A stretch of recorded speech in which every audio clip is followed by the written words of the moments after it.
السلام علیکم wears, info with انم میں خوش آمدید۔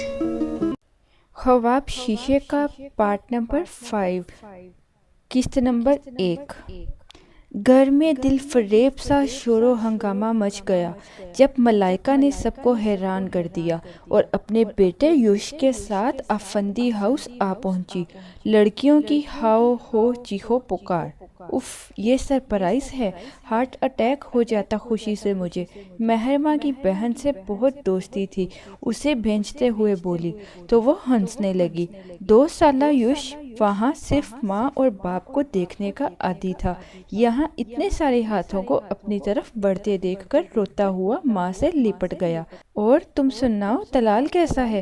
فرصت سے بیٹھے ہوئے ملائکہ نے مسکراتے ہوئے پوچھا تو وہ آنکھ دبا کر شرارت سے بولی بہت اچھا ہے۔ اوہو اچھا ہے، تب ہی تو آغا خان نے اپروول دیا ہے، وہ بھی ہنس دی۔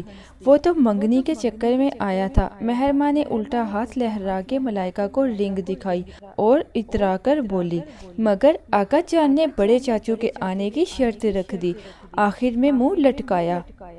اللہ خیر کرے، سالوں بعد واپسی ہو رہی ہے، یہ کام نپٹا لیتے تو اچھا تھا۔ بھئی ہر کسی کا اپنا موڈ اپنا مزاج۔ تائی جان نے اندر داخل ہوتے ہوئے آدھی بات سنی تھی، تشویش سے بولی سمرا تو یوں بھی تنگ مزاج کی تھی، بیٹا پتہ نہیں کیسا نکلا ہوگا۔ انہوں نے سوئے ہوئے یوش پر چادر ٹھیک کرتے ہوئے ناک چڑھائی۔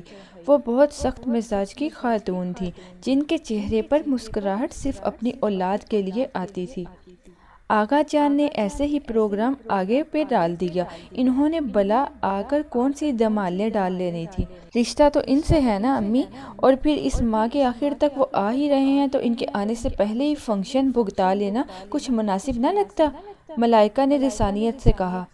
ارے چلو ہٹو، انہوں نے نخوت سے ہاتھ جھٹکا۔ رشتہ ہوتا تو باپ سے نبھاتے، بائی سے نبھایا اس نے اور اسی ضد میں گھر چھوڑ گیا۔ آغا جان نے خود نکالا انہیں گھر سے امی، ملائکہ نے سنی ہوئی معلومات کے مطابق لقمہ دیا۔ اب بھی تو معافی مانگی ہے نا، تب ہی اپنی غلطی کا احساس کر کے معافی مانگ لیتا تو یوں بن پاس نہ کاٹنا پڑتا۔ انہوں نے تیوری پہ بل ڈالے تھے، لے کے بدشگونی ڈال دی ہمارے کام میں۔ وہ بات ختم ہونے کے بعد بھی بڑبڑاتی رہی تھی۔ دن جیسے پر لگا کر اڑے اور آج شام کی فلائٹ سے فاران افندی 14 سال کے بعد بن پاس کاٹ کر واپس لوٹ رہے تھے۔ شکر خدا کا، تمہارے چاچو جان تو ظالم سماج بن گئے ہمارے درمیان، مہینہ گزرنا مشکل تھا۔ طلال کے سکھ کا سانس لینے پر مہرماں خوب ہنسی اور پھر آدھی شام آئی اور گزر بھی گئی۔ سب پریشانی سے کال پہ کال ملاتے رہے مگر فاران کے دونوں نمبر بند آ رہے تھے۔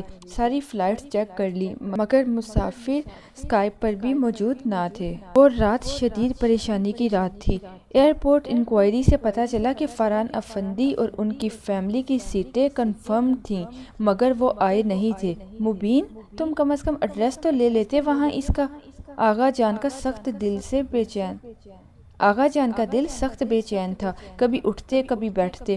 چڑ کر مبین افندی سے بولے مجھے خیال ہی نہیں آیا آغا جان، یہی سوچا کہ اب تو واپس آ رہا ہے، ایڈریس کی ضرورت ہی محسوس نہیں ہوئی۔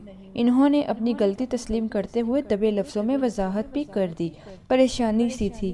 اور پھر ایک اداس سی سپہر جب آسمان کا رنگ عجیب سا ہو رہا تھا اور دلوں میں بھی اوہام پہرا ڈالے بیٹھے تھے، فاران افندی کا ایک نمبر کھلا۔ ملا تو مبین نے ملاتے آغا جان کے کمرے کی طرف بڑھے۔ کس کا فون ہے مبین؟ کیا فاران ہے؟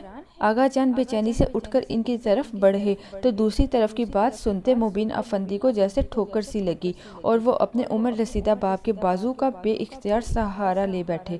ان کی رنگت یکلخت سفید پڑ گئی تھی۔ آغا جان نے ان کے ہاتھ کی کپکپاہٹ بہت اچھی طرح اپنے بازو پر محسوس کی تھی۔ مبین مجھ سے بات کراؤ، فاران ہے کیا؟ وہ متحسس زدہ سے ہوئے مگر مبین افندی کی آنکھوں میں چمکتی نمی نے انہیں سنسا کر دیا۔ مبین افندی کا موبائل گر گیا۔ فاران نہیں ہے آغا جان، وہ کرسی پر ڈہ گئے۔